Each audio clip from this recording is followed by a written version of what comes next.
A todos, muchísimas gracias por la presencia en el día de hoy. Vamos a dar inicio a la actividad que organiza el Instituto de Infancias y Adolescencias del Colegio de Abogados de Rosario. En el día de la fecha tenemos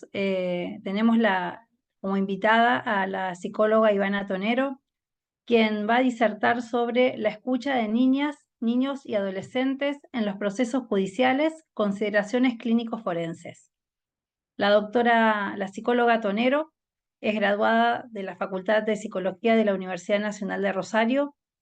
Está formada en posgrado en clínica con niños, niñas y adolescentes. Está formada en psicología forense. Es docente de pregrado y posgrado vinculados a las infancias. Actualmente integra la coordinación del Programa Provincial de Abordaje de las Violencias en los barrios más complejos de nuestra ciudad. Durante 14 años conformó el equipo interdisciplinario del Centro de Asistencia Judicial de Rosario durante los años 2009-2023. Asimismo, tiene formación clínica de posgrado en el equipo de niños y adolescentes del Hospital Provincial de Rosario durante los años 2007 en adelante.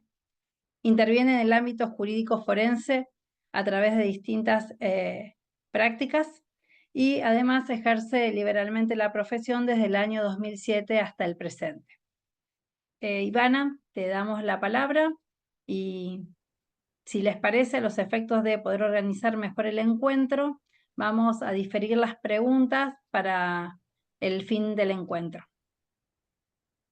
Pueden ir pasándolas por chat o eventualmente después habilitaremos los micrófonos. Bien, bueno, buenas tardes, gracias Lorena por la invitación y bueno, gracias a todos y a todas por conectarse.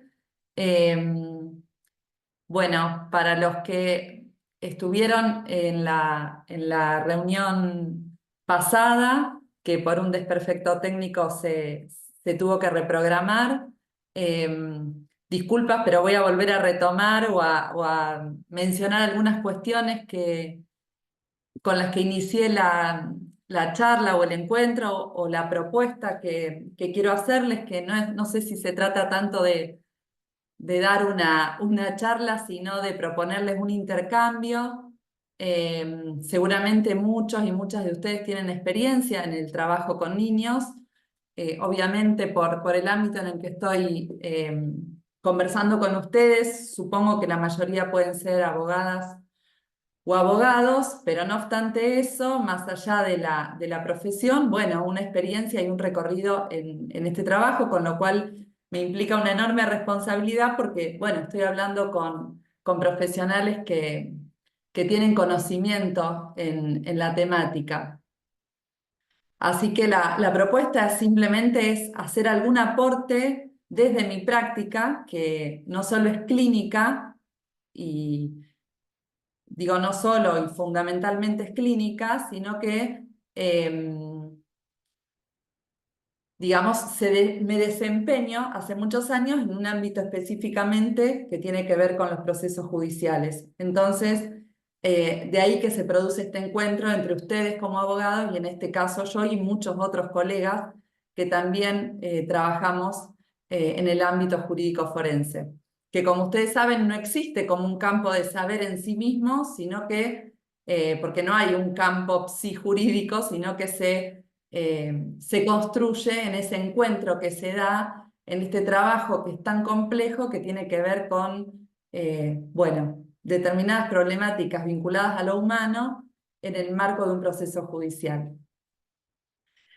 Entonces, un poco la propuesta, y también por esto que enunciaba Lorena respecto de las preguntas, en todo caso, mi propuesta es contarles algunas de las herramientas con las que yo he trabajado o algunas preguntas o guías o mojones o anclajes que me han acompañado en este trayecto y en este trabajo, y después intercambiar con ustedes y poder, bueno, responder en la medida de lo posible a lo que ustedes vayan planteando.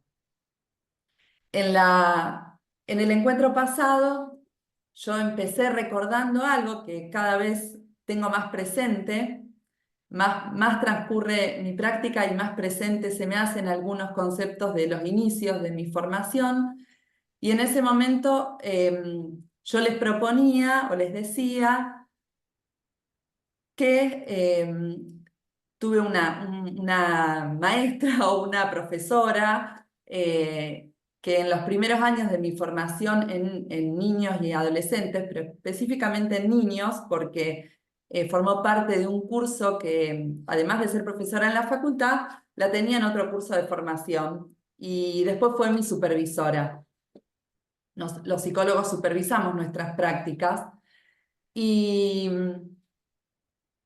ella proponía en el marco de un curso de formación que tenía que ver con patologías en la infancia, eh, de pensar o de la importancia de que el niño o la niña para los padres constituya un enigma, o sea, un enigma, una pregunta.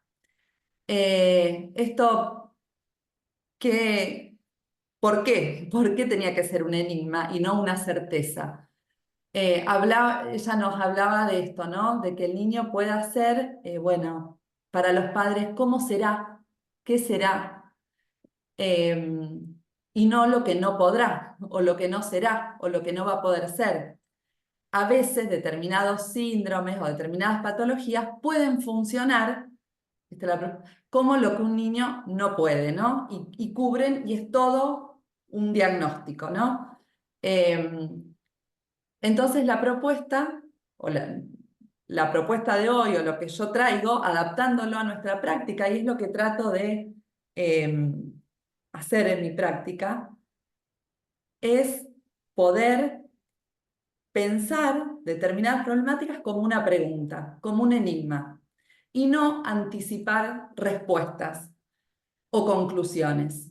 Esto implica un desafío porque nos ubica frente a la angustia, a la incerteza, a la incertidumbre, cuestión a la que todos nos cuesta, y más en una época donde todos queremos eh, que todo esté definido, de antemano saber, el reaseguro, pisar sobre, digamos, vivimos en un mundo donde todo debe estar asegurado, ¿no?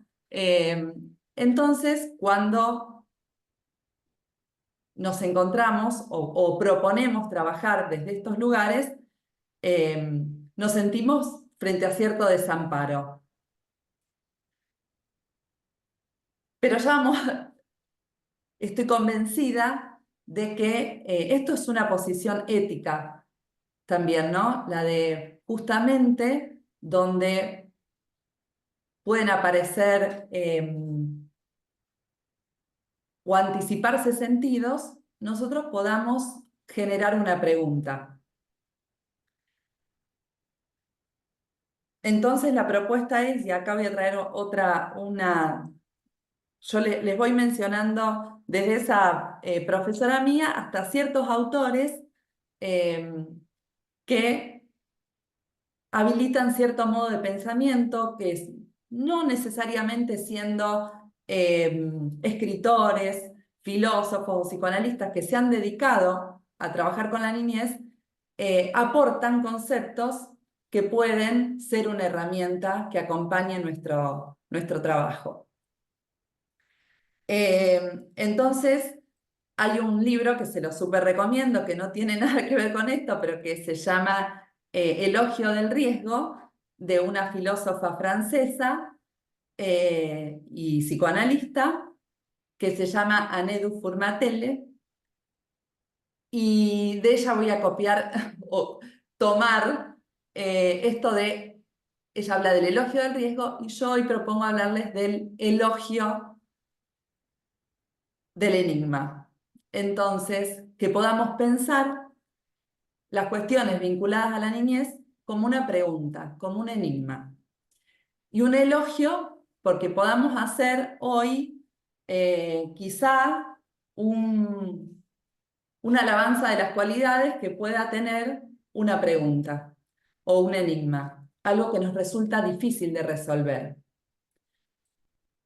Esto puede sonar algo filosófico, pero lo vamos a ir conversando y, y por ahí termine concluyendo con algún aporte de otros autores que también me han acompañado en este tiempo. Bueno, entonces, eh, propuesto esto, pensaba en todos los avances que hubo en todo este tiempo en relación a la niñez. De los avances en materia eh, jurídica y de normativa, nadie mejor que ustedes para conocerlas, no las voy a mencionar yo, el cambio de paradigma, bueno, las leyes, tanto nacional como provincial, la convención mucho antes, todas las herramientas jurídicas y todo lo que se ha legislado en torno a las niñas, niños y adolescentes, y también otros recursos con los que contamos y que han sido un soporte fundamental en los procesos judiciales. Digamos, la legislación o el cambio de paradigma no solo ha tenido implicancias, lo sabemos, dentro de los procesos judiciales, sino en el lugar que ocupan los niños. eh, Pero también contamos con otras herramientas como son las guías de buenas prácticas, los protocolos, artículos específicos, como por ejemplo el artículo que plantea la situación especial en la que debe ser entrevistado un niño, que es el artículo 160 bis, donde dice que los niños tienen que ser entrevistados o prestar su declaración dentro del dispositivo de cámara Gesell. Todas estas herramientas han sido muy importantes. Quiero señalar esto y específicamente en relación a las guías, los protocolos, porque han permitido establecer consensos, acuerdos, ordenar nuestro trabajo, que efectivamente podamos contar con prácticas más respetuosas respecto de, por ejemplo, los tiempos de un niño, los tiempos de espera, el profesionalismo de aquel que esté entrevistando, establecer acuerdos entre las partes. No puede ser un hacer espontáneo o improvisado, sino que es muy importante. Ahora, esto soluciona todos los problemas que hay en torno a la escucha de un niño, niña y adolescente en el marco de un proceso judicial. Claro que no. Es muy complejo, es muy difícil. Para todos los que trabajamos en esto sabemos de toda la cantidad de variables que se ponen en juego frente al abordaje de situaciones que impliquen la escucha de niñas, niños y adolescentes, que no solo depende de las cuestiones particulares que hacen a lo infantil o a la infancia o a la adolescencia, sino también a todos nosotros también, que es muy importante también implicarnos en esta complejidad, porque si no parece que siempre la complejidad está puesta en el otro, o en los niños, o en los padres, pero también está en los profesionales, también está en los que trabajamos con estas situaciones, porque también se pone en juego nuestra subjetividad, nuestra historia pasada, nuestra historia como niños y también nuestra actualidad. Nosotros no estamos por fuera de las situaciones con las que trabajamos. Estamos implicados y tenemos que hacer un trabajo muy grande para poder hacer un trabajo profesional frente a estas situaciones que muchas veces conllevan malestares, angustias, contradicciones. Bueno, retomo esto que les planteaba con respecto a que contamos con un montón de herramientas y de recursos y no obstante eso sigue siendo una situación compleja. ¿Y por qué es complejo? O por qué, digamos, también esto quizás se se conecta con este encuentro que se da entre ustedes como abogados y nosotros como psicólogos, como psicoanalistas. Y tiene que ver con que la ley o determinadas guías, determinados protocolos, las leyes, la generalidad, muchas veces no se ajusta con lo singular. Y ahí estamos nosotros para poder plantear esto. Lo singular, el caso por caso, lo que nos cierra, ustedes, digamos, podríamos pensar que, bueno, todo el tiempo estamos tratando de sistematizar, de clasificar, esto quería decir clasificar, pareciera ser que todo sería más fácil, menos angustiante, tener por anticipado de qué modo, con qué recetas, frente a esta situación actúo de tal manera, pero pasa que lo humano justamente escapa a todo eso. Entonces, creemos que si encontramos determinada situación, podría ser por determinada cosa, ¿no? Por ejemplo, determinado síntoma responderá a esto. Si un niño está traumatizado, va a presentar determinados indicadores. Y encontramos que esto no es así, no es así. Y es importante, o casi nuestra brújula, que esto sea así.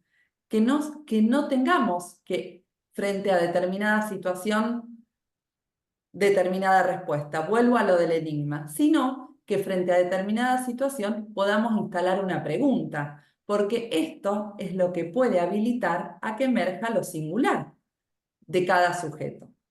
Porque no todas las niñas, los niños y los adolescentes, frente a determinadas situaciones, se manifiestan de la misma forma.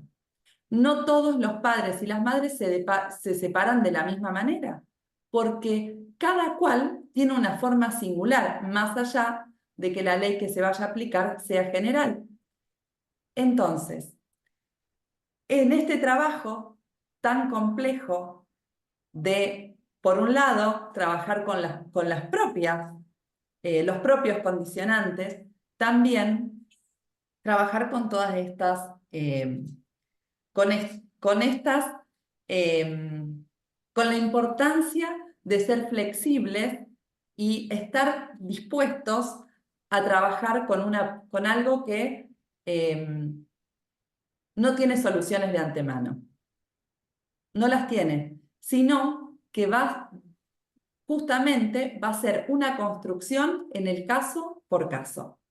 No vamos a tener recetas previas y para determinada situación. Y cada una va a ser diferente. Entonces, mi propuesta es pensar la infancia como un momento singular de la vida, en donde el psiquismo está en construcción, lo que implica apostar por la singularidad e interrogarse sobre aquello que determina los comportamientos, el contexto y aquellos procesos subjetivos que las niñas y niños están atravesando. Y desde esta idea se hace imprescindible pensar las dificultades de la infancia como una expresión de malestares que no tienen una única causa, sino que tienen múltiples causas. Entonces, ¿qué es escuchar a un niño? Y ahí pensaba en otra psicoanalista que se llama Alicia Stolkiner y que habla de la escucha como un acto de hospitalidad, donde solo esto es posible desde una posición justamente de desamparo de nuestras certezas. Y ahí va esto que hablaba desde el inicio. Como profesionales, no es sencillo dejar de lado todo el conocimiento que hace a nuestra profesión o a nuestras disciplinas. Y esto pone en tensión una posibilidad de subjetivación, por un lado, pero también una tendencia a la objetivación, ¿no? Y a objetivar esto rápidamente. Y esto empieza a dar de lleno con otro obstáculo que, bueno, en el transcurso de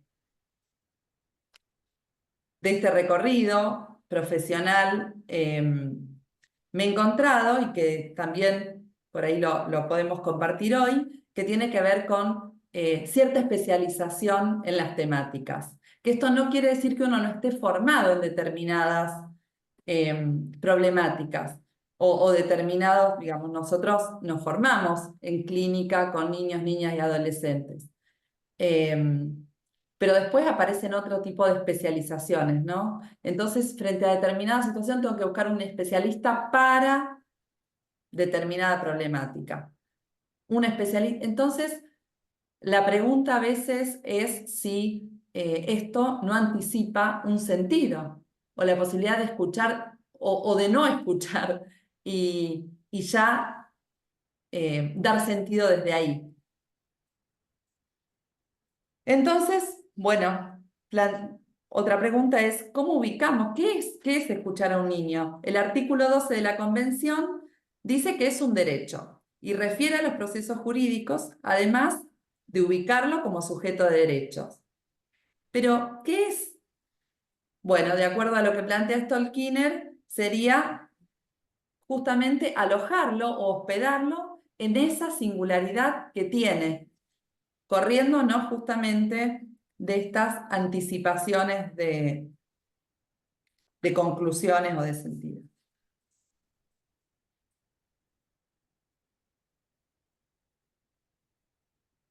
Frente a esto,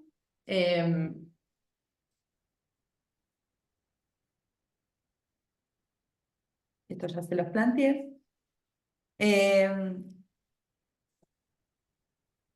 continúo con lo de esta cuestión relativa a la especialidad.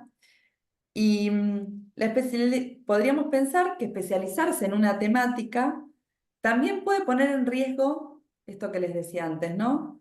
La conducción acerca de un trabajo que refiera a la singularidad o a lo subjetivo. Y que eso haga que se fragmente o se parcialice cierta problemática o ciertas situaciones. Entonces,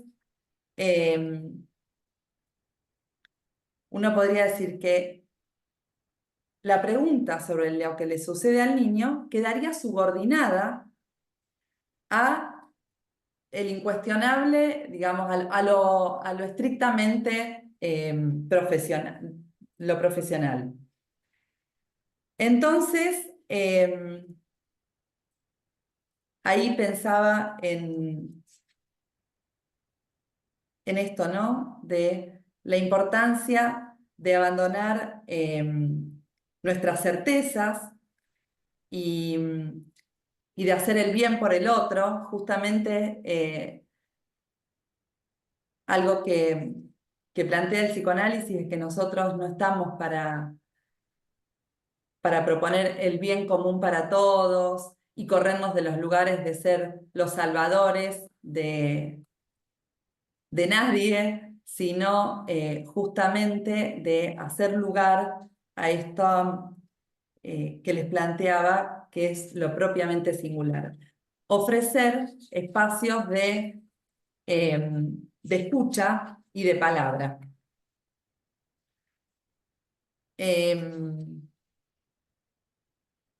Hay un autor que dice que nosotros debemos estar atentos a dos cuestiones.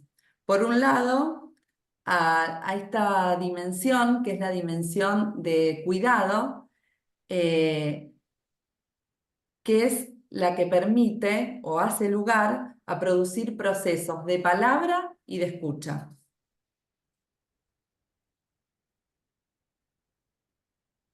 Situado esto,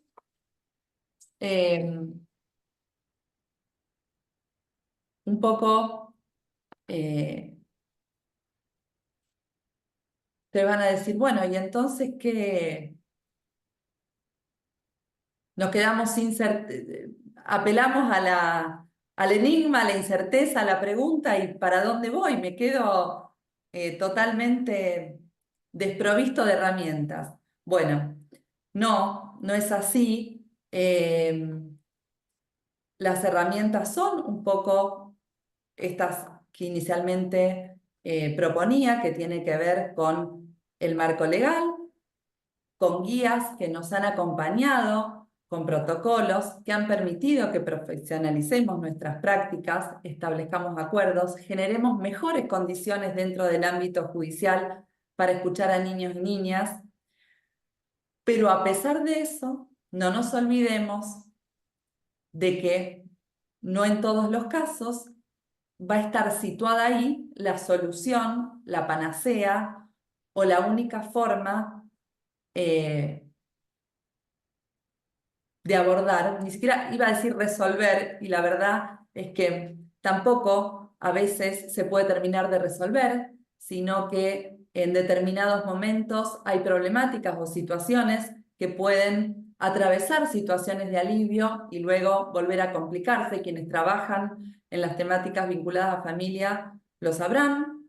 Que, bueno, puede haber momentos donde algo se estabilice y luego se vuelva a complicar como la vida misma, digamos, porque la verdad es que en estos procesos no se trata de soluciones ni anticipadas, ni mágicas, ni que nos permitan a los profesionales dejarnos tranquilos de que hemos hecho el bien, que hemos resuelto todo, sino que generalmente nos quedamos pensando, preocupados,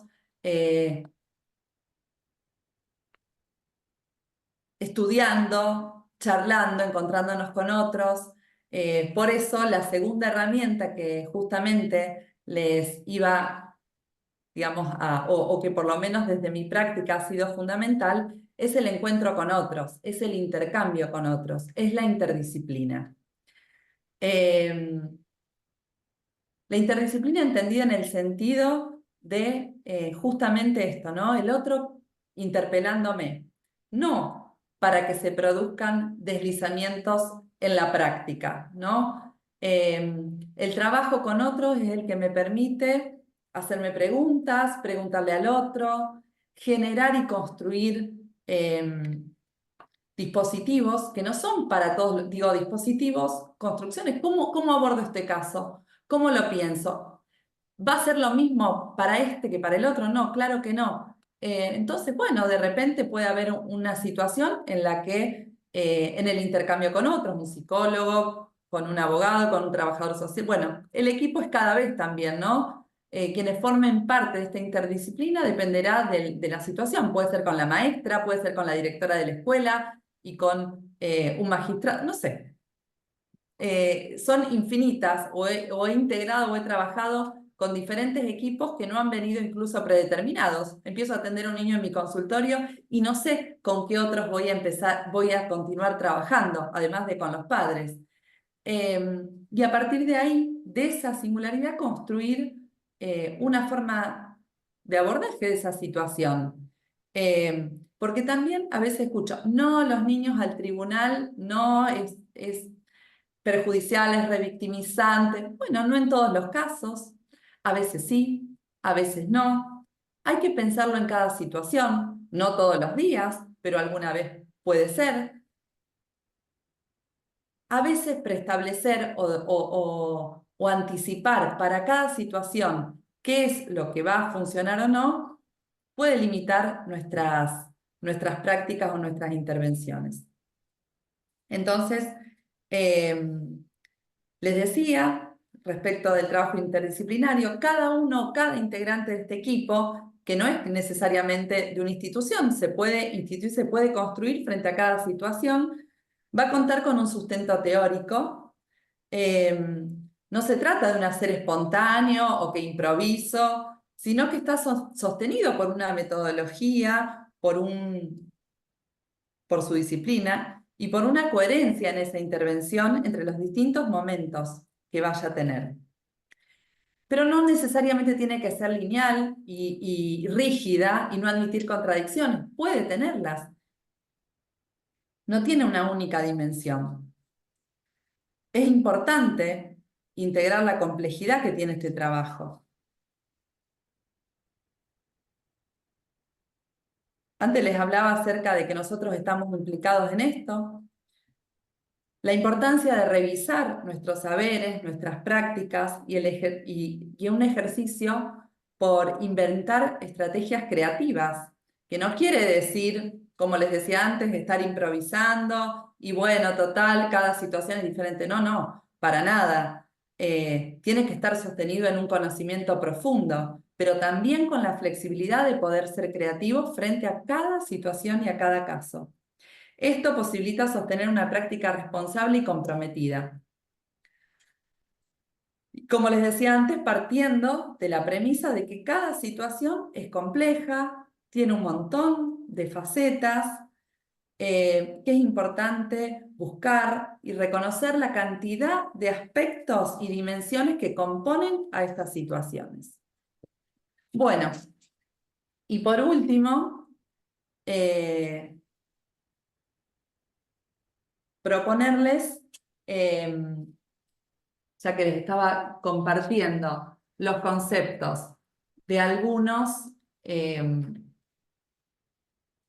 autores, acá lo voy a encontrar porque lo quiero leer tal cual, que propone quien fue para mí muy importante en mi formación. Antes Lorena mencionaba que estuve 3 años en el hospital provincial, que es donde empecé mi práctica. Estuve ahí como concurrente 3 años en el equipo de niños, niñas y adolescentes.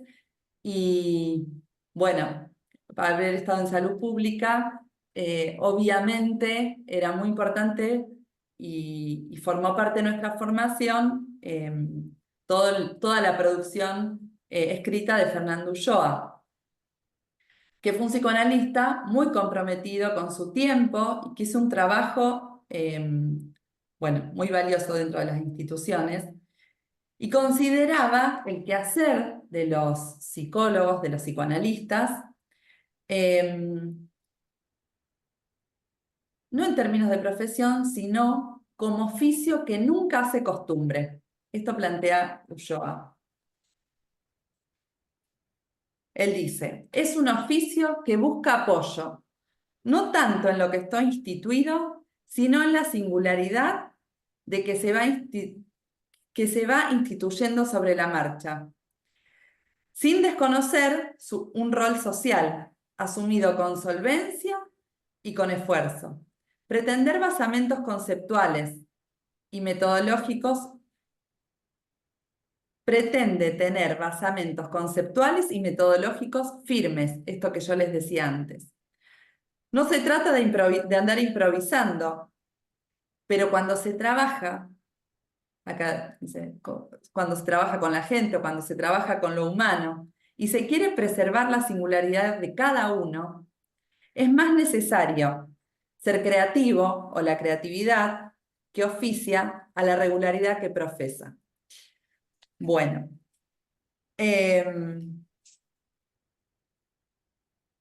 estos conceptos los quería compartir lo más fiel posible. Y también, por último, porque a lo mejor surja como pregunta, porque hace también unos cuantos años lo estuve escuchando, vino a Rosario Juan David Ignacio, que es un psicoanalista de niños que hace muchísimos años es médico psiquiatra, psicoanalista, vive en Francia hace muchos años, estudió con Lacan. Estuvo en Rosario, yo lo pude conocer, estaba en los primeros años de la carrera. La verdad que él dio una charla que se llamaba ¿Cómo escuchar a un niño? En la Fundación Italia. A partir de ahí empecé a leerlo mucho. Yo creo que estaba en segundo año de la carrera. Entonces, cada tanto vuelvo a Nacio porque lo complejo, lo difícil, a veces lo transmite de una forma muy simple.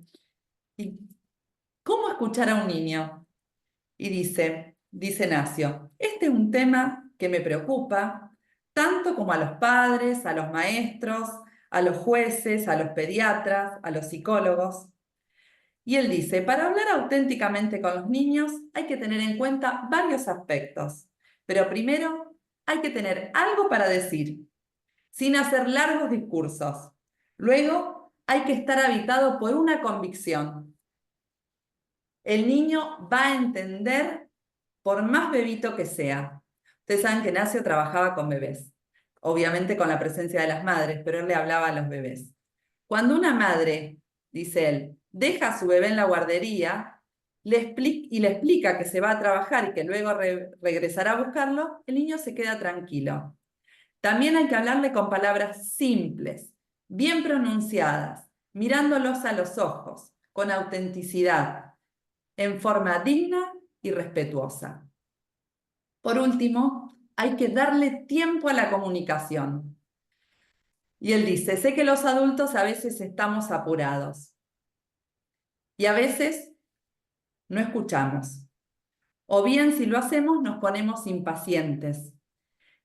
Y yo diría algo más, a veces también nos angustiamos. Y nos anticipamos a lo que el chico quiere contar. De muchas formas nos anticipamos. Bueno, esto no les pasa solo, no, nos pasa a todos. A veces nos anticipamos escribiendo en un informe, a veces nos anticipamos queriendo que rápidamente concluya una entrevista en cámara Gesell. De diferentes maneras podemos anticiparnos cuando ponemos palabras antes de que el niño concluya, cuando le damos sentido a lo que quiso decir. Bueno, un poco esto es lo que quería compartir con ustedes. Y en todo caso, que ahora podamos hacer algún intercambio acerca de lo que ustedes consideren.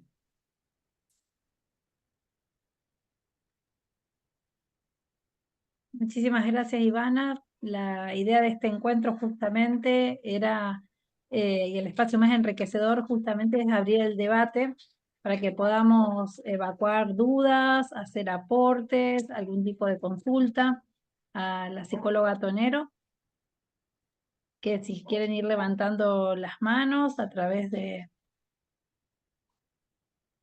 la aplicación.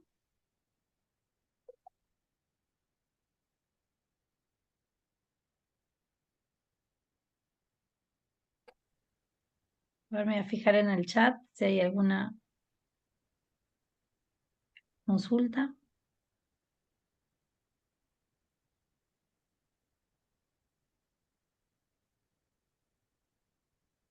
Sí. Cecilia, ¿querés habilitar el micrófono? Ahí va. Hola, buenas tardes. Hola Ivana, Hola, hola Lorena, hola hola a todos Cecilia. los Hola, ¿qué tal? ¿Qué tal?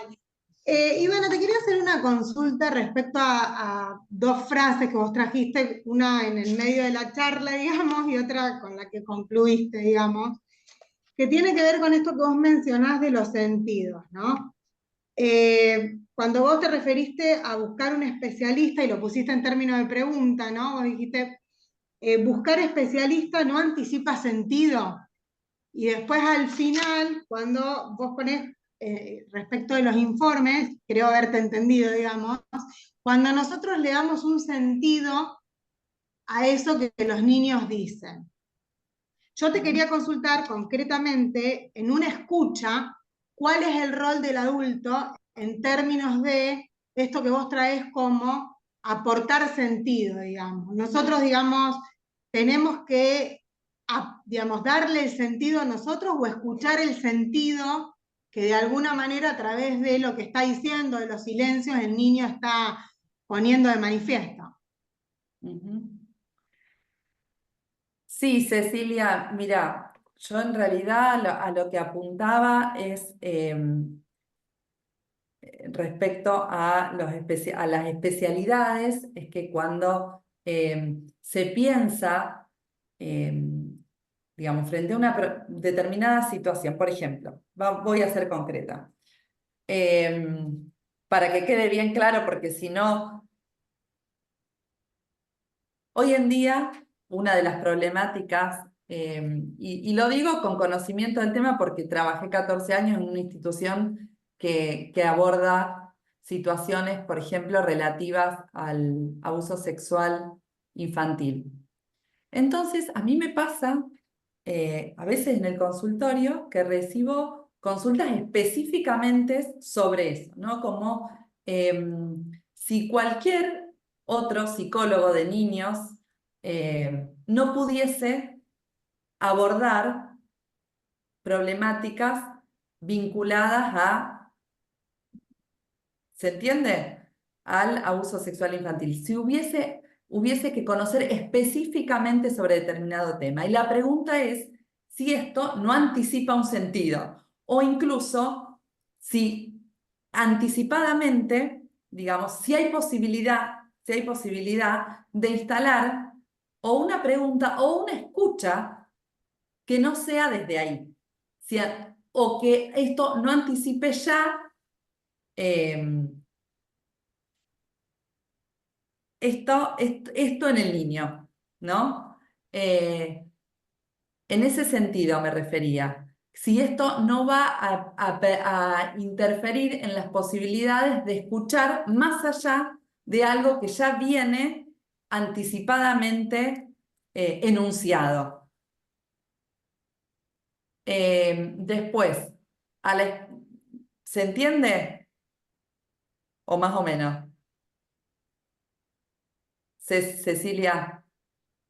Sí, vos sabés que justo, no te quería interrumpir recién, pero se me fue la conexión. Justo cuando te hice la pregunta, después se me fue la conexión, pero bueno, escuché la última parte, perdón. Pero... Bueno, me pareció que en un momento te habías quedado como congelada. Bueno, tiene que ver Sí, con esto, sí. ¿no? Lo retomo, que en definitiva, cuando frente a alguna situación compleja, problemática, recurro anticipadamente a una especialización en algo, corro el riesgo de no poder escuchar, pero lo hablaba más que nada por la práctica nuestra, desde nuestra, y quizá como herramienta para ustedes, no necesariamente frente a determinadas problemáticas vinculadas a la niñez tengo que ir a buscar un especialista en.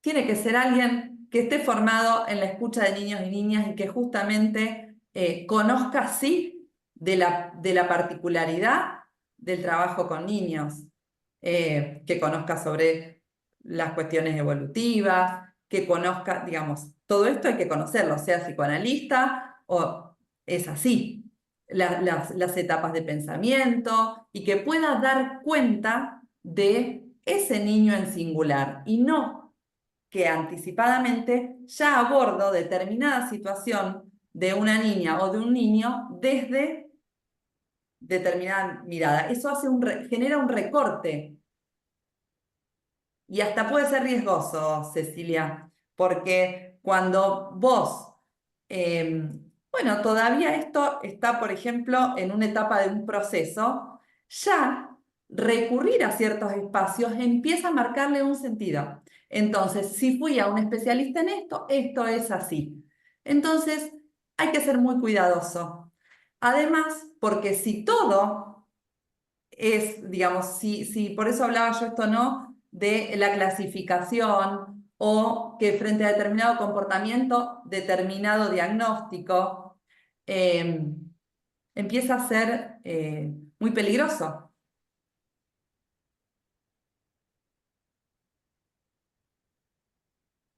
Claro, porque cuando los niños están, ¿no?, con la temática de la charla, en los procesos judiciales ya hay un sentido, digamos, que tiene que ver con el para qué de la escucha en los procesos judiciales. Entonces, un poco también yo pensaba en ese marco, no es lo mismo escuchar a lo mejor en otro marco que en un proceso judicial, ¿no? No, claro. Entonces por eso también te lo consultaba en relación a eso. Ujú. No, claro, por supuesto. Yo me refiero a eso, ¿no? A la escucha dentro de este marco pero que aún así es importante que, bueno, que podamos soportar, digo, no anticipar determinadas cuestiones. Sí, Rebeca, ¿querés habilitar el micrófono? Sí, hola, buenas tardes. Bueno, Hola. primero gracias Ivana por todo el conocimiento y la experiencia que nos estás brindando. Yo soy abogada, lejos estoy de ser psicóloga, pero la verdad que me parece súper valorable el aporte que hace la psicología en los procesos judiciales y trayendo un poco lo que decía la compañera Cecilia, mi consulta es que hablamos siempre de la escucha del niño, pero ¿qué hacemos o qué consejos nos podés dar o qué estrategias se pueden tomar cuando en un proceso judicial intervienen niños, niñas, adolescentes? Muchas veces los juzgados piden abogados para estos niños y niñas cuando ya el expediente está explotado, quema, no saben más qué hacer y cuando el abogado del niño se acerca a este niño, a esta niña, ya está agotado y manifiesta no querer hablar, no querer ser parte del proceso, que sus padres arreglen el problema, el no querer hablar, el no querer participar, el ya estar cansado, agotado, ¿cómo se lo ayuda al niño, a la niña, al adolescente para no seguir vulnerándolo en estos procesos que son eternos y que muchas veces o en todos terminan siendo víctimas estos niños? Mirá, Rebeca, lo que vos me planteás es muy difícil y muy complejo, y ahí también está justamente la destreza profesional que tenga cada uno y la ética que pueda tener frente a ese caso. No te puedo decir anticipadamente, pero entiendo la situación y sé que es así y que muchas veces, bueno, ya sea la defensa técnica de un niño o una niña o incluso a veces la intervención nuestra llega en ese momento, ¿no? Cuando todo está agotado, complejizado, el niño, ya ha habido múltiples voces. En torno a su decir o a su malestar o bienestar. La verdad es que esto es muy complejo. Digamos, yo enunciaba antes que tenemos cada vez más herramientas, pero que también se va complejizando. Y bueno, son fundamentales el encuentro con otros, ver en esa situación que te toca y que llegó a ese momento hasta dónde y los límites y las posibilidades de intervenir. Porque a veces una intervención puede ser encontrarse una vez con el niño y escribir algo acerca de ese encuentro y de ese agotamiento y de esa situación y de eso que se ve en un expediente y de historizar toda esa cantidad de intervenciones y de situaciones por las que pasó el niño y hacer un reconto de todo eso y hablar de eso, que el niño te dijo que está agotado, que quiere que los adultos lo resuelvan, esto que vos misma decías.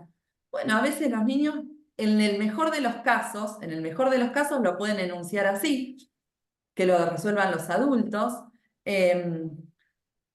Bueno, también poder pensar que a veces no hay, digamos, no es mala intención de los adultos no resolverlo, sino que son dificultades digamos, que no hay una intencionalidad en el conflicto, sino que a veces hay una dificultad, hay una imposibilidad.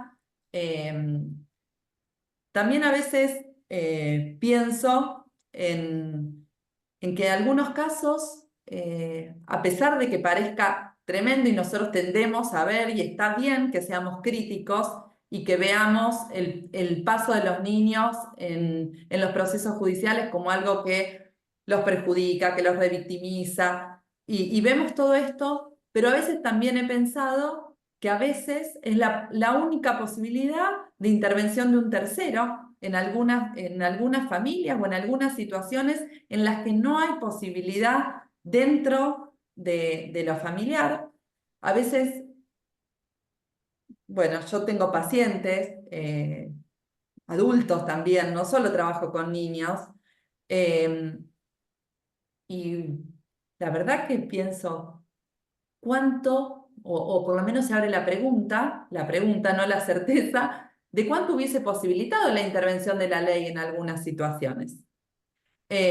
Situaciones que llegan o que han atravesado situaciones gravísimas en el más absoluto, ¿cómo podría ser? En la más absoluta privacidad de lo familiar y sin intervención de nada, de nadie, y bueno, entonces esto que nosotros tendemos a ver como lo más terrible, a veces puede ser la única posibilidad dentro de esto, que no lo estoy desconociendo, Rebeca, todo lo contrario, es así, lo veo, pasa, pero bueno, en todo ese conflicto o ese lío, que se pueda constituir un sujeto y ir obteniendo ciertas herramientas que le permitan en otro momento, bueno, enojarse, ir a terapia, lo que fuera, y no los arrasamientos que a veces se producen por fuera de toda posibilidad de intervención de la ley. Muchas gracias. Bien, hay una consulta en el chat de Guillermo Adrián Magallanes. Dice, ¿cómo se trabaja con el entorno familiar, por ejemplo, antes de que el niño concurra a una cámara GESEL? Bueno, otra vez, digamos, depende cada situación. No hay una única forma de intervenir. Dependerá de cómo sea la situación, cómo sea la situación de ese niño o de esa niña, con qué acompañamiento cuenta. A los padres, obviamente, es importante informarlos y que sepan a dónde va a ir, por qué, para qué. Los padres tienen derecho a saber en el caso de que estén acompañando a ese niño o esa niña, así como también los niños, niñas y adolescentes deben saber, ser informados adecuadamente acerca de por qué y para qué van a asistir a esa medida judicial. Obviamente de forma clara y que la puedan entender, y los padres también. Generalmente son situaciones que generan mucha angustia y mucha preocupación, entonces deben saberlo. Después aparecen un montón de otras indicaciones que se suelen dar y que a veces forman parte también de ciertos ideales o de ciertas ideas, por ejemplo, bueno, que no tiene que estar contaminado el relato del niño o de la niña antes de ir a la cámara GESEL, que no hay que hablarle de como si esto fuese posible, como si la contaminación de un relato tuviese que ver con no hablar previamente a eso, como si un niño pudiera estar absolutamente por fuera de los conflictos, las angustias de una familia, de un papá, de una mamá, de los abuelos, bueno, digamos,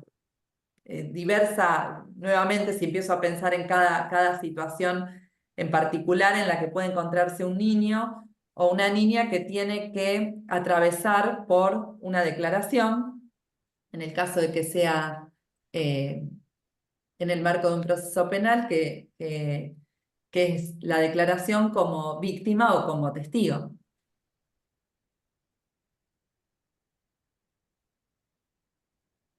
No sé pero después, bueno, dependerá también del trabajo personal de los padres, si están en análisis, si lo pueden hablar con un terapeuta, si no se lo explicará el abogado, la abogada, el fiscal, bueno, quien tenga a cargo, digamos, o los equipos, obviamente, que intervengan en el marco de ese proceso, pero claro que es importante el acompañamiento, la información, el acceso a la información por parte de los padres, que era lo que vos me consultabas.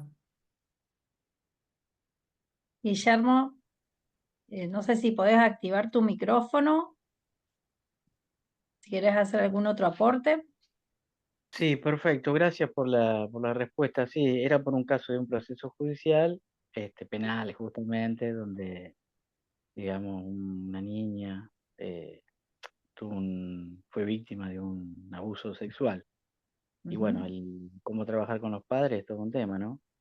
Pero bueno, con los padres, con los hermanos que tienen hermanos adolescentes, o sea, es toda una cuestión, ¿no? Adolescentes y también menores de edad. Pero trabajando bien, no hablando, por ejemplo, delante de ella, tratando de no, digamos, de no, de eludir el tema, digamos, de eludirlo, no sé si ella lo percibirá o no, ¿eh? Pero bueno, es un tema delicado y difícil, por eso lo preguntaba, porque es una cuestión, digamos, muy, que afecta a toda la familia, especialmente Sí, claro. a todos, ¿no? Pero bueno, la mamá, el papá, la búsqueda de justicia, por un lado, el hecho de no revictimizar a la niña por el otro, o sea, son muchas cuestiones, ¿no? Y también la otra cuestión es que, digamos, el presunto, digamos, la persona imputada es un familiar. Sí. Sí, son situaciones muy complejas y estar acompañando.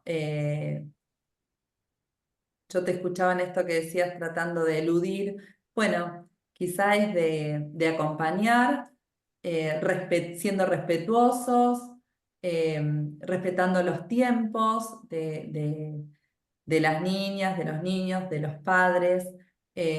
Principalmente se trata de un acompañamiento en un momento que claro, que es difícil y que más allá de que ha habido muchísimos avances en cómo abordar estas situaciones y estos casos que son tan complejos y obviamente hacen al maltrato más grave y más extremo, o de las formas de maltrato más graves que puede sufrir una niña o un niño.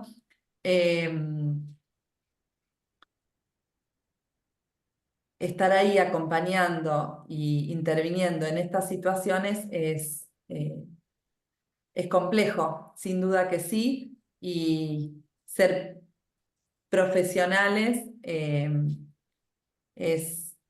digo, ser profesionales en el sentido de esto que hablaba antes, ¿no? De ser, por un lado, de ir respetando los tiempos y la singularidad de cada uno, no esto de, bueno, a veces se trata de no hablar y otras veces también de hacerle lugar a lo que quiera decir un niño o una niña, ¿no? Porque vos decías, bueno, tratando de eludir, bueno, a veces no, a veces puede querer decir algo o preguntar algo, habilitar estos espacios de escucha, que no necesariamente tiene que ser que cuente, ¿no? Sino que haga una pregunta, que pueda preguntar a dónde va, que los padres también puedan preguntar acerca de eso y estar informados. Por ahí, más que nada, tiene que ver con eso, ese acompañamiento previo. Perfecto. Muchas gracias. No, de nada.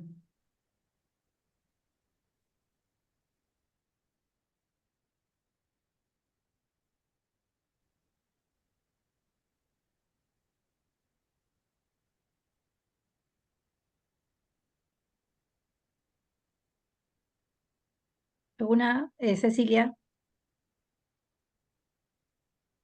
No, pensaba en preparar que vos decís, yo trabajo en equipos de intervenciones territoriales de la Dirección de Infancias y muchas veces cuando son niños que tienen que presentarse a cámara GESEL, ya sea como testigo o como víctima, una práctica que por ahí se genera con determinadas fiscalías es que previo al hecho, digamos, de la cámara Gesell, se contactan con los equipos de referencia, digamos, un poco como para esto que decís vos, ¿no? Quizás no desde la familia, pero sí para aquellos con quienes el niño tiene referencia, poder, digamos, pensar la mejor llegada desde pensar en a qué hora va, respetar la puntualidad, ver quién lo va a acompañar.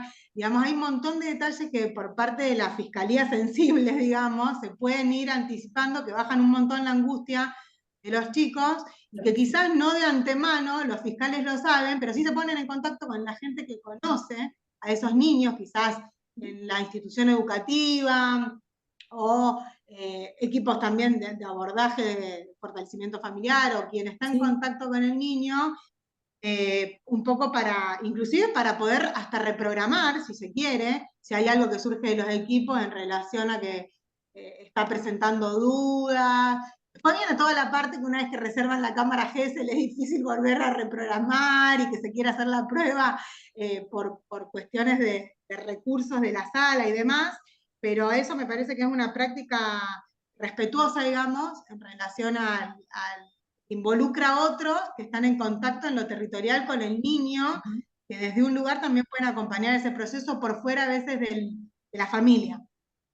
Eso quería aportar. Sí, sí, Cecilia. Bueno, justamente esto tiene que ver con esto que yo planteaba al inicio en relación a la importancia que han tenido las guías de buenas prácticas y los protocolos, y todo esto que vos mencionabas tiene que ver con eso, con acuerdos, con avances, con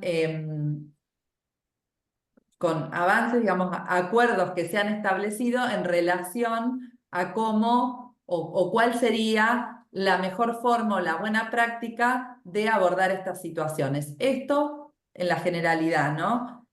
Y aún así, pero aún así, digamos, todo esto es fundamental y hay que hacerlo, aún sabiendo de que incluso con todos estos cuidados que deben estar y que son importantísimos, a veces, bueno, puede suceder que aún cumpliendo todas estas guías, todos estos pasos, los protocolos, un niño llegue a esa instancia y no hable, y no pueda hablar. Y bueno, esto también, porque si no creemos que con todo esto tenemos garantizadas determinadas cuestiones, y no es así.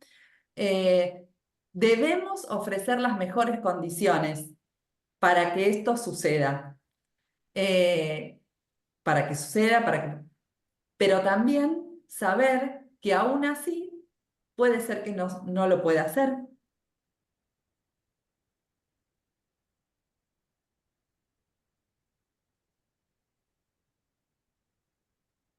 Ivana, te hago una consulta. Vos estabas hablando recién de que muchas veces el niño no puede decir.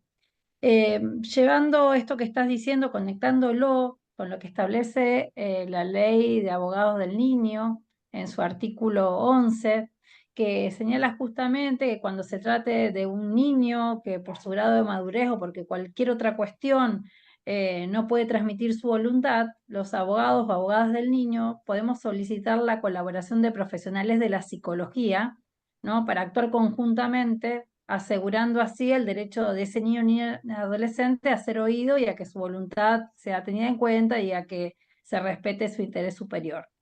Con relación a esto, ¿qué, qué pautas, qué parámetros considerás que deben tenerse especialmente en cuenta o que debemos tener especialmente en cuenta los abogados y abogadas del niño cuando trabajamos colaborativamente con profesionales de la psicología?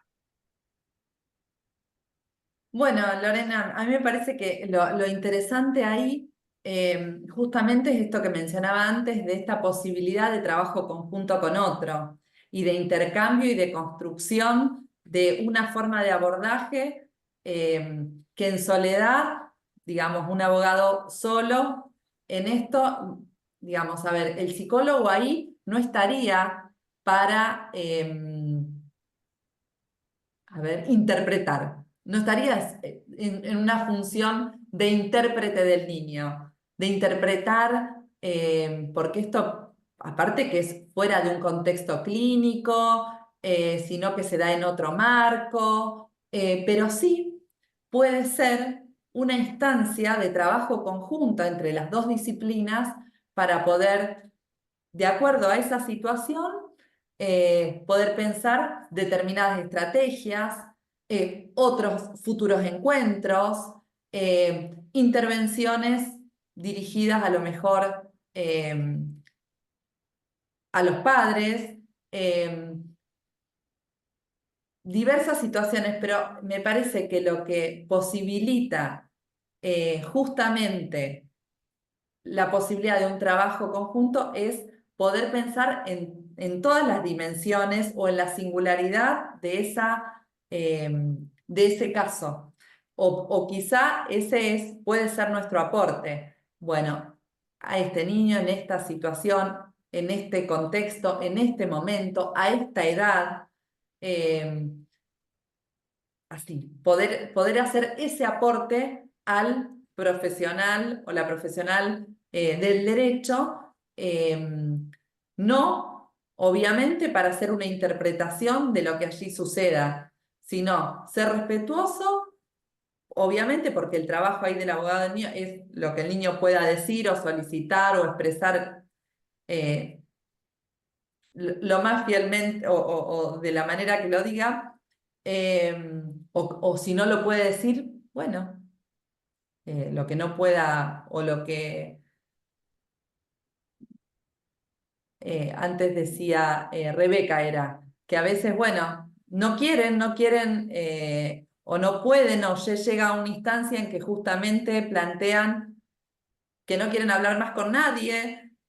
Bueno, también poder ubicar ese límite que pone un niño o una niña en determinada situación, pero me parece que justamente va en ese sentido nuestro aporte en esa escucha.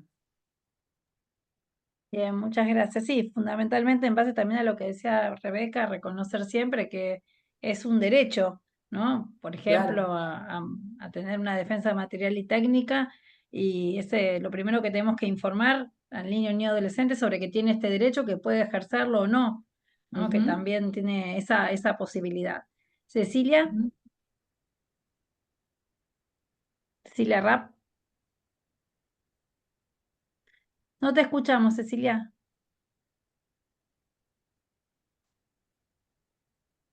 Cecilia Rapp, no te estamos escuchando. Carmen también tiene levantada la mano, Sí, Carmen, si querés pero abrir tu también micrófono mientras Cecilia resuelve el tema del suyo. Muy buenas noches, muy interesante esta conferencia. Yo les quería preguntar, ¿qué se hace ante un caso de abuso con historia en un hospital donde la defensora de los derechos de los niños dice que de ese tema no se puede hablar más? Cuando están todas las pruebas y han pasado varios años y la justicia no ha actuado y la niña en estos momentos, como usted lo decía, está agotada y nada se hizo.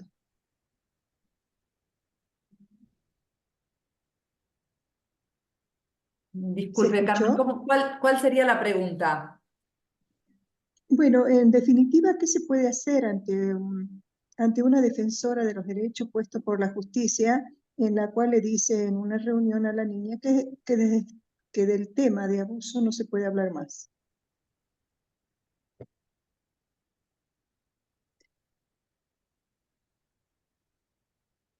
Sí, La verdad que me cuesta responderle a esa pregunta, a eso que usted me está planteando, que le dicen que no puede hablar más.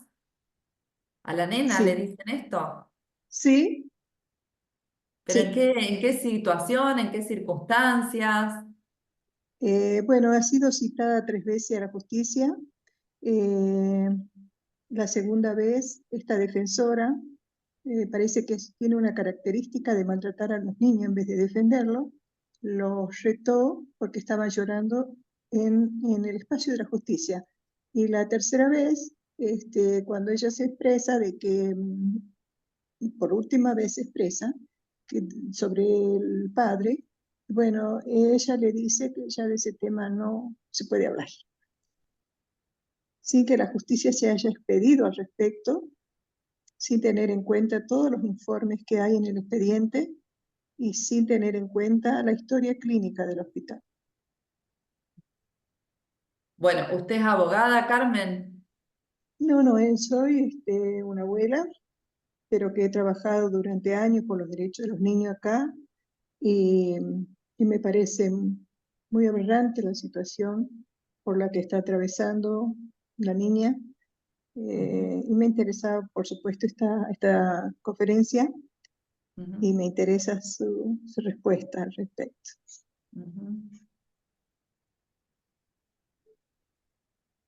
Bueno, me parece que yo no le puedo hablar de ese caso porque lo desconozco. Me parece que, bueno, en caso de que usted esté atravesando por esto y advierta ciertas irregularidades, las tendrá que plantear, pero no me habla de una defensora o de situaciones que la verdad que se me hace difícil emitir una opinión de un caso en concreto sin conocerlo, Carmen. Me parece que sería bastante imprudente o irresponsable hablar de una situación particular sin conocer exactamente qué es lo que está sucediendo, o obviamente que le digan a un niño que no puede hablar, que no debe hablar de algo, no acuerdo, pero me cuesta comprender o emitir una opinión respecto de eso. Gracias. Sí, hay una consulta de la doctora Cecilia Rapp, que no podía activar su micrófono recién, Sí. que ella dice: me interesaría saber qué le contestaría Ivana a un adolescente que plantea que la justicia le falló, que no lo escucharon, cuando reiteradamente se cansó de decir que no quería más terapias.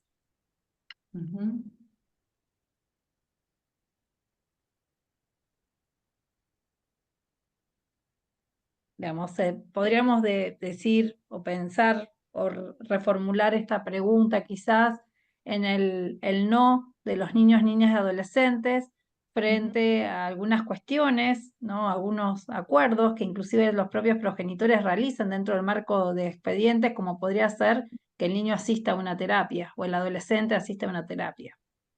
Sí, eso bueno. Es otra cuestión también a revisar y que la he conversado bastante con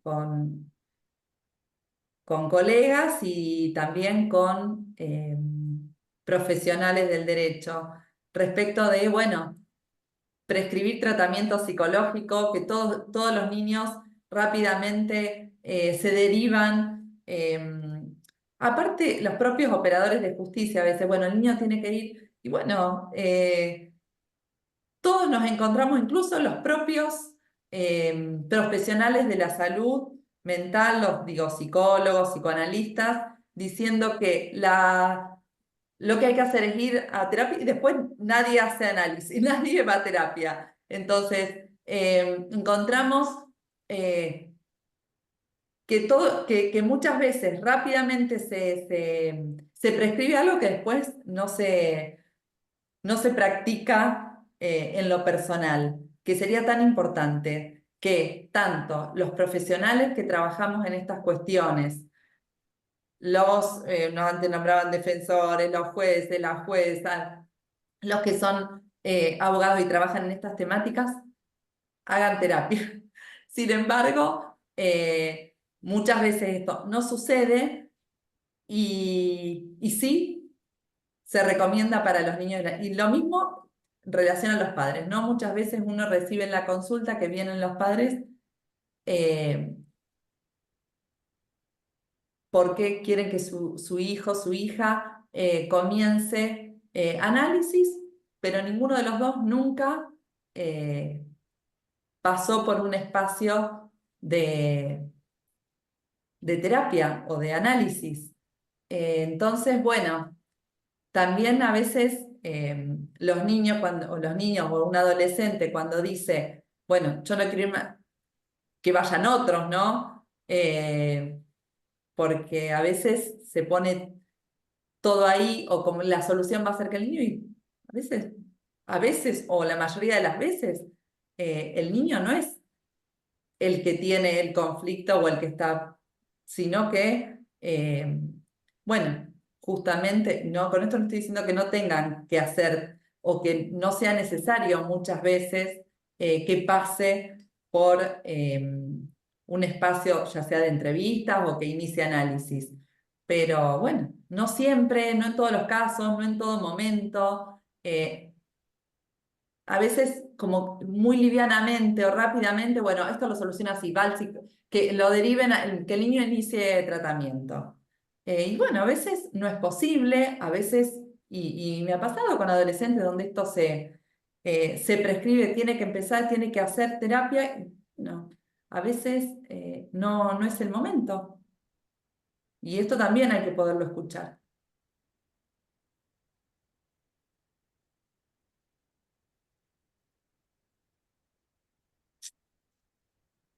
Sí, saber escuchar los silencios y respetarlos no. Ujú. Obviamente que nosotros sabemos que tenemos en el Código Civil una delimitación vinculada a las decisiones que pueden tomar los niños, niñas y adolescentes, fundamentalmente los adolescentes, en realidad con relación a las decisiones con relación a su propio cuerpo, que también en cuanto a las intervenciones psicológicas nos marcan un límite, ¿no? En qué medida los padres pueden o los progenitores pueden o no imponer este tipo de tratamientos. Pero creo que más allá de lo que establece un artículo del Código Civil, la responsabilidad es de los adultos, más allá de una edad y de una norma, ¿no? Saber escuchar este no y que ese saberlo escuchar sea oportuno, ¿no? Después de a lo mejor haber obligado al niño o adolescente a transitar por largos tratamientos que terminan siendo perjudiciales, ¿no? Para ellos, para sostener, ¿no? Esos tratamientos muchas veces son duros. Acá había otra pregunta, y también de la doctora Rapp, que no es una pregunta, es una reflexión, quizás en la misma línea. Dice, los adolescentes que llegan a su madurez rechazando a la justicia injusta y a las terapias. Bueno, quizás tenga que ver con esto, ¿no? Que yo decía, o no, vos lo dirás mejor, Ivana, con haber impuesto este tipo de tratamientos a lo largo de gran parte de la existencia y llega un momento quizás de hartazgo. Sí. Bueno, quizás se refiere a alguna situación particular. Ella, digamos, se está refiriendo a algún caso en particular donde se produjo ese efecto, ¿no? Hablaba de los adolescentes, bueno, a lo mejor es de algún adolescente en particular donde esto sucedió y desde ahí es de donde está planteando Cecilia. Sí, acá ella manifiesta, Sí. perdón, que no puede activar el micrófono. Dice, no, me refiero a la mayoría de los niños que llegan a la adolescencia. Ya refiere que la mayoría de los niños que atraviesan terapias a lo largo de su niñez, llegado a la adolescencia, tienen esta sensación de rechazo, de sentir que la justicia no fue justa. Ujú. También refiere que no hay, digamos, voy leyendo el chat, ¿no? Que no hay expediente que no envíe a los niños a terapia. Era algo que también vos señalabas, ¿no? Como que no tiene que ser la única respuesta. No tiene que ser la única respuesta, es muy importante trabajar con los adultos, por supuesto, y ser respetuoso, claro que sí. Bueno, yo he escuchado diversas situaciones, digamos, a veces con respecto a esto que decía Cecilia, sí, o a veces también... bueno, son llevados, los niños en general son llevados y, bueno, luego de mucho, mucho tiempo, pueden iniciar un proceso de análisis, antes no, o a pesar de ser llevados, nunca, yo escucho a veces adolescentes o más adultos, ya no tan adolescentes, que justamente refieren, yo iba y no sabía bien por qué, desconocía por qué me llevaban, o otras situaciones en las que pueden hacer referencia a que iban, pero no podían poner en palabras lo que les pasaba en situaciones muy graves, porque justamente por la confusión por la que estaban atravesando, digo, en situaciones de las más graves que hablábamos antes, más extremas, donde, bueno, aún a veces ofreciéndose un espacio o porque el niño presenta algún tipo de manifestación, por ejemplo, supongamos, enuresis, o una baja en el rendimiento escolar, entonces los padres consultan, el niño va, ni siquiera como parte de un proceso judicial, y bueno, y mucho tiempo después, y no ahí, y no en ese espacio, bueno, había alguna otra cuestión mucho más grave, que el niño, bueno, por su condición,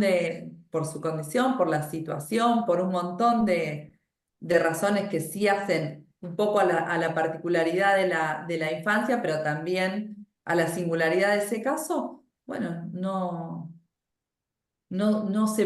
pudo emerger en el marco de un espacio clínico. Eso también es así.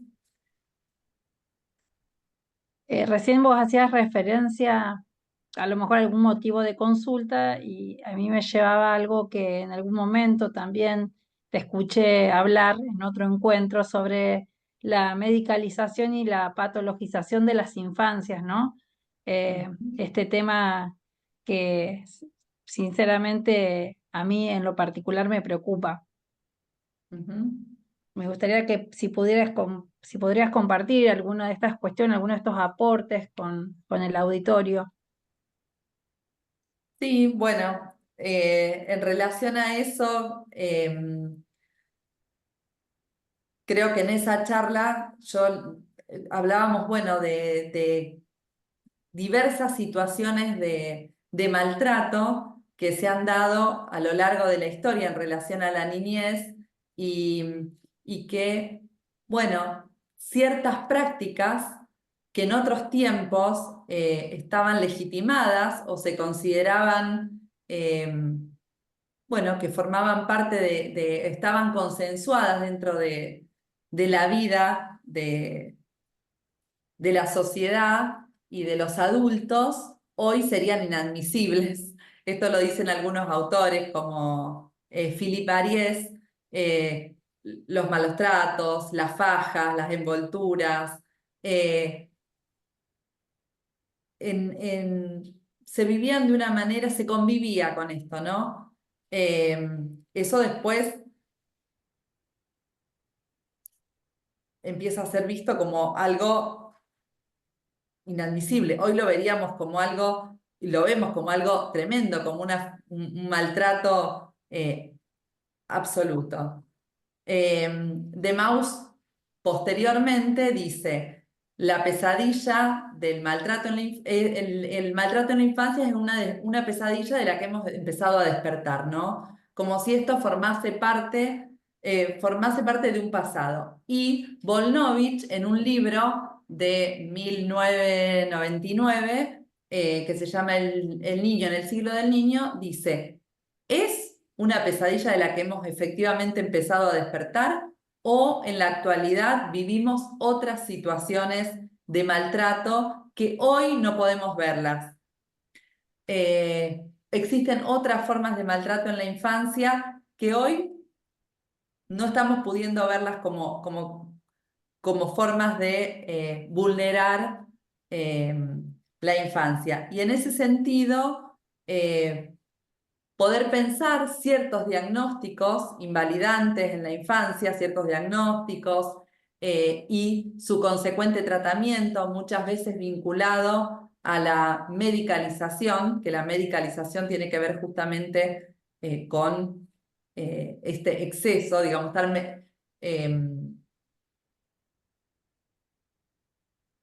donde se aporta medicación como solución a un conflicto sin, o no un conflicto, sino a cierto diagnóstico, y para este diagnóstico determinada medicación. Un poco en esa ocasión me refería específicamente al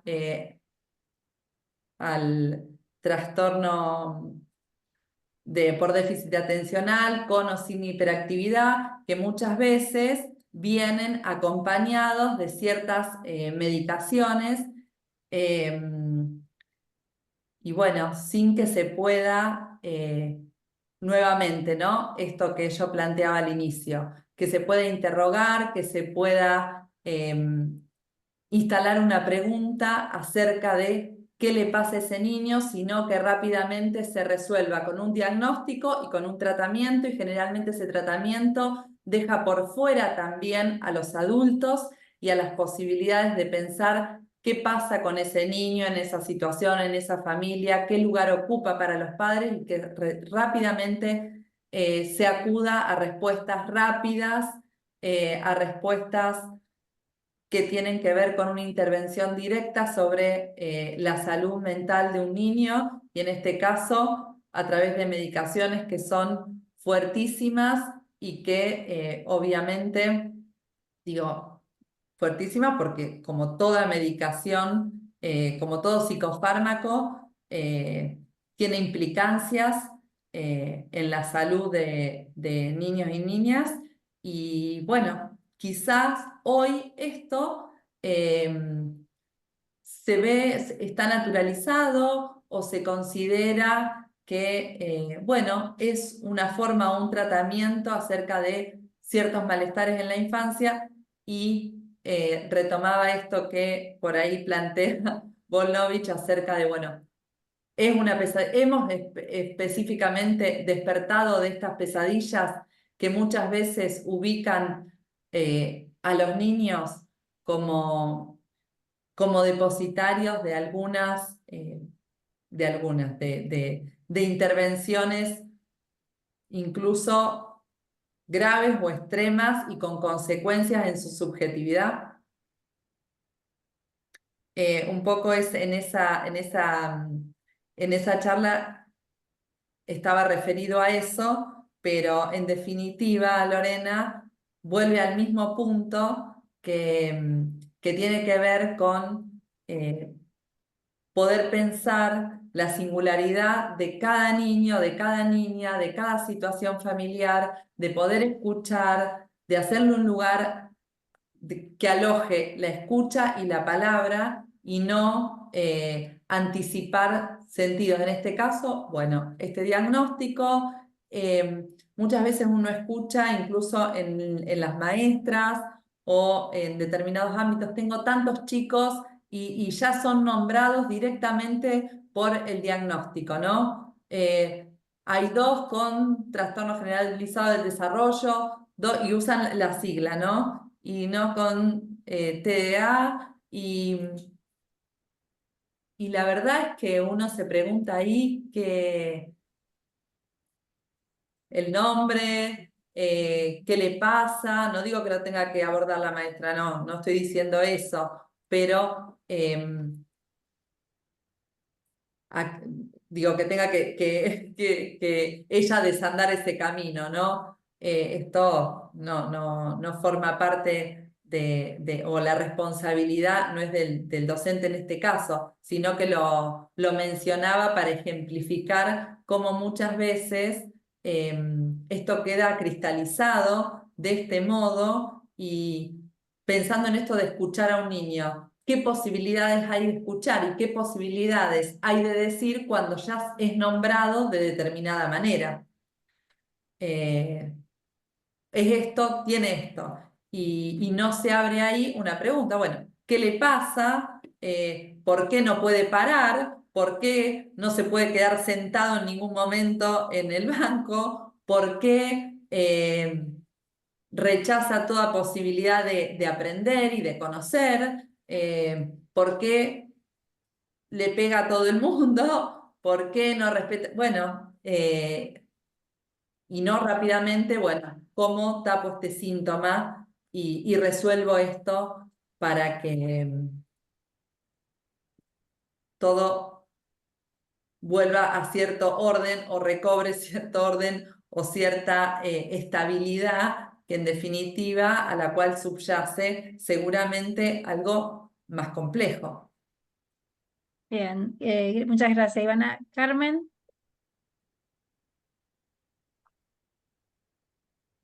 Hola, ¿qué tal? Eh, me gusta mucho esto que planteas del tema de la individualidad, porque me parece que es un poco también lo que apunta la ley cuando establece la última reforma, digamos, el respeto a la dignidad de cada niño y no plantear generalidad. Pero yo lo mismo te voy a llevar como una generalidad y te voy a hacer dos preguntas. Una, tu opinión de lo que se conoce como la psicología del testimonio y estos autores de que hablan de las falsas denuncias, que ya no hablan de SAP, sino que hablan de inoculación, dejando, a mi entender, a los niños sin palabras. Un poco la opinión tuya sobre esto. Y a otro ámbito que distinto, pero que también como generalidad que se nos presenta en el ámbito de familia, que son los puntos de encuentro familiar, donde a veces, como también planteaba antes Leodena con el tema de las terapias, donde los niños en realidad no quieren ir, pero parece que debemos forzarlos sí o sí a que tengan vínculo con los dos padres a toda costa. Bueno, un poco tu opinión de esos dispositivos, llevándote un poco a lo general. Bueno, a ver qué es. Ahí está. Bueno, la verdad, Carmen, que obviamente que coincido que este tipo de concepción, que antes, bueno, era el síndrome de alienación parental, ahora aparece con otros nombres, con las memorias implantadas, no hacen más que destituir la palabra del niño, de silenciar,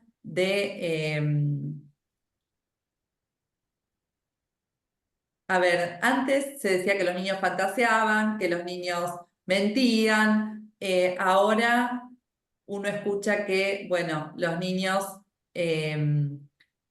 hablan por lo que les dicen que digan, que son relatos construidos por otros.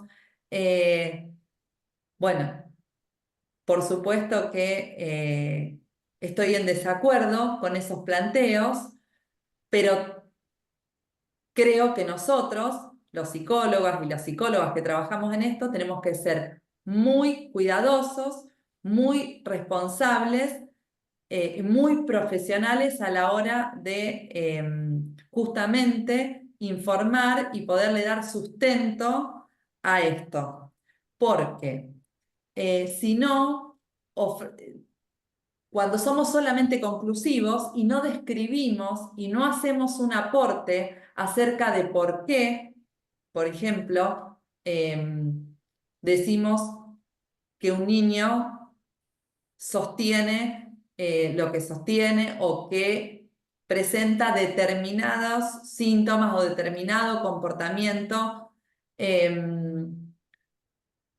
Nuestro aporte tiene que ser muy riguroso, si no nos quedamos enumerando, clasificando y mencionando indicadores sin que tenga el sustento y la rigurosidad que tiene que tener. Obviamente nosotros no podemos decir si esto aconteció o no aconteció, pero sí poder. Por eso hablaba antes con respecto a esto de lo singular en cada caso.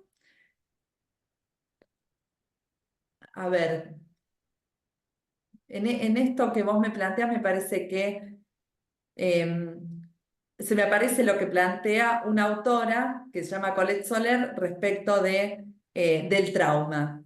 Y dice, bueno, frente a determinadas situaciones traumáticas, las secuelas son del sujeto. Entonces, nosotros tenemos que poder dar cuenta de las secuelas, porque las secuelas no son para todos iguales. Son del sujeto. Entonces, esto es lo que le empieza a dar también seriedad a determinadas situaciones o determinados casos. Cuando solo enumeramos y decimos, no, no es así, digamos, no existe o no hay presencia de síndrome de alienación parental, de memorias implantadas, en el caso por caso tenemos que decir por qué. ¿Qué encontramos? ¿Qué hay? ¿Presencia de qué? Si no, parece que no es suficiente. No sé si me explico. No te escucho. No, sí, me parece que sí, entiendo a lo que va. Sobre todo porque también a veces está esta cuestión de quiénes, o sea, esto que planteabas antes, ¿no? La especialización de la especialización. Entonces, como estoy especializada en esto, yo soy la que sé y la que puedo decir que este niño fue abusado o no. Entonces, es como que los dos extremos, ¿no? Acá la especialización y donde digo siempre hay abuso y esto siempre son las madres que mienten. Tal cual, tal cual. Yo creo que las dos posiciones conducen a la misma, es lo mismo, es el mismo silenciamiento. Lo pienso tal cual así, cuando incluso a veces repaso estas cuestiones, digo, bueno, en definitiva es así, porque si vos planteás que con estos indicadores esto es así, lo estás cerrando. Y si decís que lo que dice no es así porque se lo dijo la madre o porque se lo dijo alguien, es la misma situación. Entonces, una vez más, apelando a esto, ¿no? A la singularidad del caso, nosotros desde la clínica decir por qué, no es la enumeración de los indicadores, sino, bueno, porque ¿sabes también cuál es el riesgo? Si no hay indicadores, no hubo situación traumática, no pasó nada. Y a veces la verdad es que en muchos casos no hay, y sí pasa, y sí sucedió algo. Entonces esto tiene tanta complejidad que a veces reducirlo a determinadas cuestiones implica un riesgo. Bárbaro.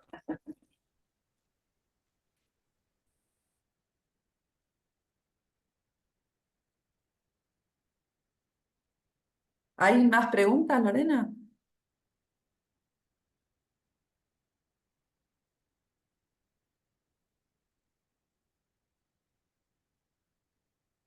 Lorena está silenciada, ¿eh? Ay, Está silenciada. perdón, no me di cuenta. Decía que en el chat no hay más consultas y preguntaba Bueno, si había algún aporte o alguna otra pregunta que quisiese hacer alguien que esté presente.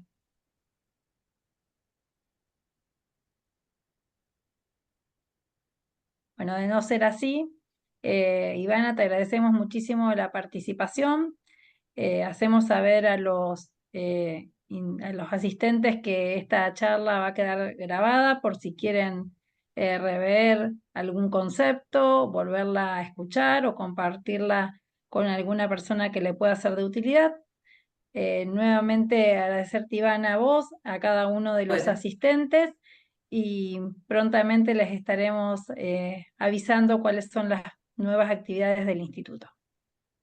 bueno, gracias Lorena por la invitación y gracias a todos por el intercambio y los aportes. Gracias, nos estamos viendo pronto.